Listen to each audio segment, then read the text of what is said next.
कहते हैं दीवार क्या गिरी मेरे कच्चे मकान की, दीवार क्या गिरी मेरे कच्चे मकान की, लोगों ने मेरे घर से रास्ते बना लिए। आज जम्मू कश्मीर की फॉर्मर चीफ मिनिस्टर और पीपल्स डेमोक्रेटिक पार्टी की प्रेसिडेंट महबूबा मुफ्ती ये अल्फाजों का इस्तेमाल कर रही है कि कश्मीरी पंडितों के बगैर हमारा कश्मीर अधूरा है। एक वक्त गुजर गया, कश्मीरी पंडितों ने अपनी जिंदगी जो कश्मीर में गुजारने के ख्वाब देखे थे, जिन आशियानों में अपने बच्चों को बड़ा करने के ख्वाब देखे थे, वो आशियाने जिस वक्त उजड़ गए और उसके बाद वो जम्मू पहुंचे और जम्मू में अपना रोज गुजर बसर और अपना घर तलाश करने की नौबत जब उनको आन पड़ी, तब किसी भी जम्मू कश्मीर की स्टेट पार्टी ने यह नहीं कहा कि कश्मीरी पंडितों के बगैर कश्मीर अधूरा है। लेकिन आज सारे ये कह रहे हैं कि हम तो कह रहे हैं कि कश्मीरी पंडित आए और अपने घरों में रहें। जब आपका अलायंस था भारतीय जनता पार्टी के साथ, आपने उस टाइम पर यह बात नहीं की कि कश्मीरी पंडितों को बुलाया जाए।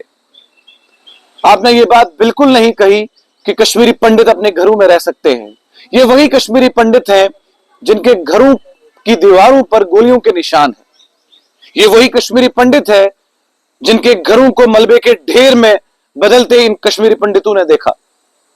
ये वही कश्मीरी पंडित है जिन्होंने अपनों को खून में रंगारंग देखा। लेकिन आज आप कह रही हैं कि कश्मीरी पंडितों के बगैर कश्मीर अधूरा है। कश्मीर बहुत सारी चीजों में अधूरा है। यह सिर्फ उस कश्मीरी पंडित की बात नहीं है जिसको अपने घर को छोड़ना पड़ा और उसके बाद वहां से निकल कर कहीं और अपना गुजर बसर करना पड़ा। यह उन मासूम बच्चियों की भी बात है जिन मासूम बच्चों ने कभी सोचा था कि उस आंगन में बैठकर वो अपनी दादी के साथ कहानियां सुनेंगी कश्मीर की, वो जम्मू की कहानियां सुनेंगी। ये उनकी भी बात है।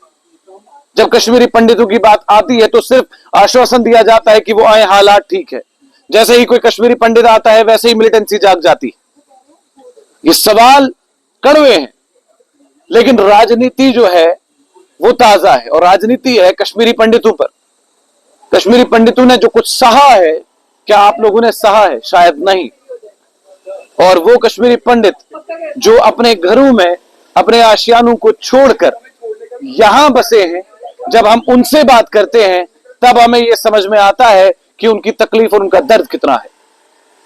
कश्मीरी पंडित आपसी यकजहती में रहते थे। वो वक्त कभी वो भूल नहीं सकते जब टारगेट किलिंग्स होती थी और टारगेट किलिंग्स में कश्मीरी पंडितों को टारगेट किया जाता था।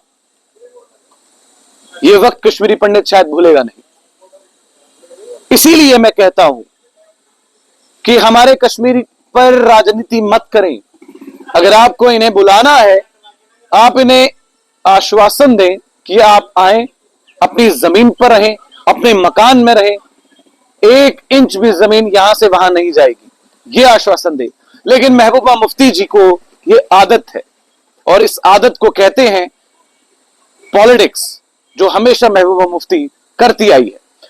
जितनी भी सरकारें हमारे जम्मू कश्मीर में आई, चाहे भाजपा हो, चाहे नेशनल कॉन्फ्रेंस हो, चाहे वो इंडिपेंडेंट लीडर्स हो, वो सब ये बात करते हैं कि कश्मीरी पंडित को अपने घर चले जाना चाहिए। लेकिन जब कश्मीरी पंडितों के घर जाने की बात आती है, तब सवाल जब इनसे करते हैं तो कहते हैं हमने कहा था, लेकिन कहा क्या था वो आज तक मालूम नहीं है। और कश्मीरी पंडित, उनसे मैं ये कहूंगा कि अगर आपको लगता है कि वो घर आपके हैं, वो जमीनें आपकी हैं, वहां का आशियाना आपका है, तो कहते हैं कि उठ बांध कमर क्यों डरता है, फिर देख खुदा क्या करता है। कैमरामैन साहिल के साथ मैं आकिब आफ्ताब, जम्मू से।